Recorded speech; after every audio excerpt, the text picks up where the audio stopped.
اب ذرا ترجمہ سن لیجئے، پہلی 54ویں آیت شاہ صاحب، یا ایھا الذین آمنوا من یرتد منکم عن دینہ، اے صاحبان ایمان اگر تم میں سے کوئی ایک بھی دین سے پھر گیا، بات ہو رہی ہے صاحبان ایمان سے، تم میں سے کوئی بھی اگر دین سے پھر گیا، فسوف یات اللہ بقوم، تو یہ مت سمجھنا، اب یہ میرا محاوراتی ترجمہ ہے، تو یہ مت سمجھنا کہ تمہارے جانے سے ہمارا دین لپٹ جائے گا، تمہارے جانے سے ہمارا اسلام ہی ختم ہو جائے گا، تمہارے چلے جانے سے امام بارگاہ کو تالا پڑ جائے گا، تمہارے جانے سے مسجد بند ہو جائے گی، تمہاری وجہ سے مجلس نہیں ہو رہی، تمہاری وجہ سے جلوس نہیں نکل رہا، یہ تمہاری وجہ سے سارے کام نہیں ہو رہے، تمہاری عزت ان کی وجہ سے ہے،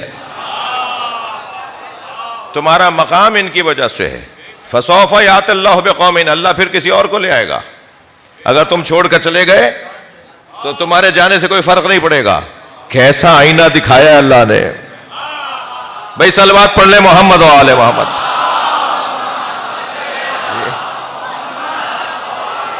بہت بڑا مجمع ہے، باہر تک لوگ بیٹھے ہوئے ہیں، بلند تر صلوات پڑھیں گے۔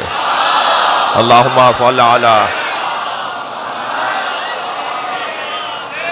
بات آگے بڑھے، اللہ آئینہ دکھا رہا ہے، خبردار اپنے قد میں رہو، اپنے ہولیے میں رہو، اپنے کپڑوں میں رہو، باہر مت نکلو، اپنی حدوں سے باہر نہ نکلو، اپنے آپ کو سب کا وڈیرا مت مانو، اپنے آپ کو سب کا چودھری مت مانو۔ بہت سارے لوگوں کی وجہ سے بڑی خدمتیں ہو رہی ہیں، اور کچھ لوگوں کو تو کل کے جاتے ہوئے آج ہی چلا جانا چاہیے، اس لیے کہ ان کی وجہ سے کام رک رہے ہیں۔ تو اب ہر آدمی اپنے آپ کو تولے کہ وہ کہاں کس لیے کیا کر رہا ہے۔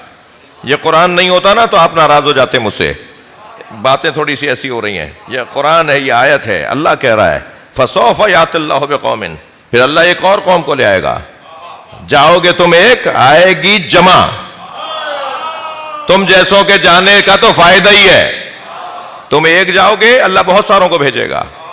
تو اے صاحبان ایمان، کل کے جاتے ہوئے آج چلے جاؤ، اے صاحبان ایمان تمہارے جانے سے کوئی فرق نہیں پڑے گا۔ فسوف یات اللہ بقوم، اللہ ایک اور قوم کو لے آئے گا جس کے اندر یہ 6 صفتیں پائی جائیں گی۔ اب یہ 6 صفتیں نہیں ہیں، 6 کلاسیں ہیں، یہ 6 کلاسوں سے گزرو تو اللہ کی ولایت سمجھ میں آئے، یہ 6 کلاسوں سے گزرو تو رسول اللہ کی ولایت سمجھ میں آئے، اور علی کی ولایت سمجھنے کے لیے تو سلمان کا مزاج بنانا پڑے گا۔ صلوات پڑھ لیں ذرا نبی کی ذات پر۔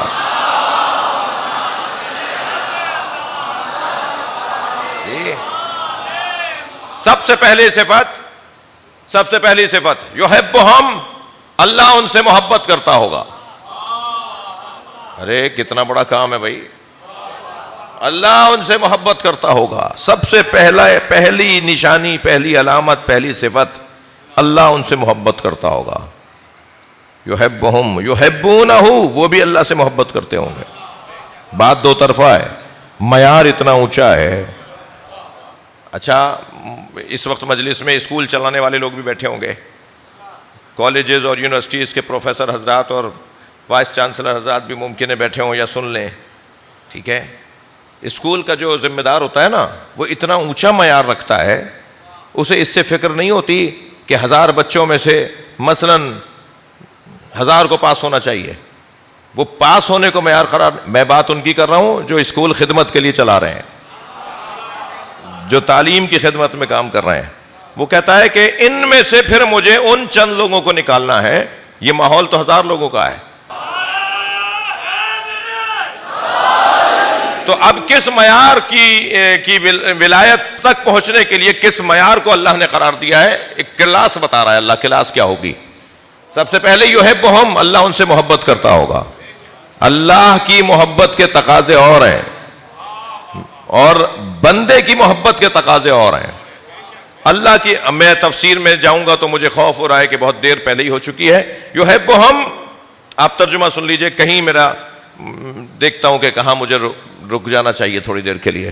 یحبہم، اللہ ان سے محبت کرتا ہو، یحبونہ، وہ بھی اللہ سے محبت کرتے ہوں گے۔ تیسری صفت کیا ہے؟ اذلۃ علی المؤمنین، وہ مومنین سے اکڑتے نہیں ہوں گے، مومنین سے لڑتے نہیں ہوں گے، وہ مومنین سے تکبر نہیں کریں گے، کیسا قاعدہ ہے؟ مومن رحماء بینہم، جن کی ایک صفت یہ ہے کہ وہ آپس میں رحیم ہے، آپس میں مہربان ہے. سارا زور، ساری طاقت، سارے پیسے، سارا بازو کا دم اپنوں پہ ہی نکالنا ہے. تم میں جرأت ہے تو جاؤ اسرائیل، جا کے یہودی سے لڑو. تم جا کر لڑو ان لوگوں سے کہ جو مسلمانوں کو پریشان کیے ہوئے ہیں. مگر نہیں ہے تو سارا زور اپنوں پہ نکالنا ہے. ساری لڑائیاں آپس میں ہی ہونی ہیں. یار میں عمومی بات کر رہا ہوں، آپ کو کوئی خفا نہ ہو میری بات سے. آپ کی تو بات ہی نہیں ہو رہی.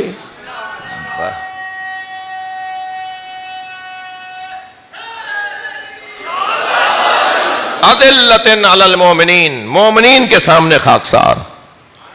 یہ تیسری صفت. چوتھی صفت سنیں گے، اعزۃ علی الکافرین، مگر کافروں سے وہ اکڑ کر بات کرتے ہوں گے. جی یہ چوتھی صفت. پانچویں صفت سنیں، یجاہدون فی سبیل اللہ، مسلسل اللہ کی راہ میں جہاد کرنے والے. ہاتھ پر ہاتھ رکھ کر بیٹھنے والا علی والا نہیں ہوتا. مسلسل جدوجہد، مسلسل کوششیں، کچھ نہ کچھ کرتے رہنا، کچھ نہ کچھ خدمت کرتے رہنا. یجاہدون فی سبیل اللہ. اور پھر چھٹی صفت، لا یخافون لومۃ لائم. میں تو کہتا ہوں یہ جو چھٹی صفت ہے نا، اسے لیڈر حضرات قومیات کے لوگوں کو اور مخلص لوگوں کو جب دل آزاریوں کا سامنا ہوتا ہے تو انہیں فریم کروا کے اپنے گھروں میں لگانا چاہیے. آتے جاتے آیت کے اس حصے پہ جب نگاہ جائے گی تو سب لوگوں کی دل آزاریاں اس ایک آیت سے ازالہ پا جائیں گی. اور وہ جملہ کیا ہے؟ لا یخافون لومۃ لائم. آیت کا حصہ، خبردار ملامت کرنے والوں کی ملامت سے وہ خوف زدہ نہیں ہوتے. ساری دنیا مذمت کرتی رہے، اللہ راضی ہے. سب مذمت کرتے رہیں، رسول اللہ خوشنود ہیں. ساری دنیا ایک طرف ہو جائے، علی مولا راضی ہے. کوئی پریشانی کی بات نہیں. ہونے دیں ساری دنیا کو ایک طرف. میرا ضمیر مطمئن ہونا چاہیے. اندر کا سپاہی آواز دے. کسی باہر والے سپاہی سے روک ٹوک کی ضرورت کیا ہے؟ اندر سے آواز آئے کہ تم سچے ہو، تم صحیح ہو، تم حق پر ہو. اور اگر اندر سے ہی مذمت آ رہی ہے، اندر سے ہی ناراضگی آ رہی ہے تو بس یہ کمزوری ہے. لا یخافون لومۃ لائم. 6 صفتیں ہو گئیں. اللہ ان سے محبت کرتا ہے، وہ اللہ سے محبت کرتے ہیں. اس معیار کا وجود کون ہو سکتا ہے؟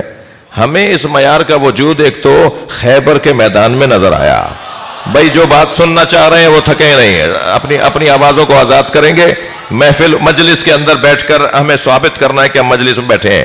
خیبر کا میدان ہے، 40 دن تک جنگ لڑی جاتی رہی، فتح نہیں ہو رہی تھی. تو نبی نے فرمایا کل میں علم اسے دوں گا، لَأُعْطِيَنَّ رَایَةً غَدًا رَجُلًا كَرَّارًا غَيْرَ فَرَّارٍ يُحِبُّهُ اللَّهُ وَيُحِبُّهُ اللَّهُ وَرَسُولُهُ.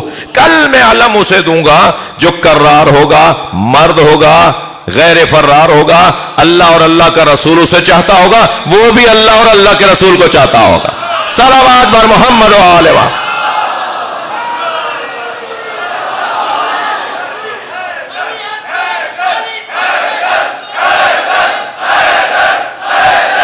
ماشاءاللہ ماشاءاللہ.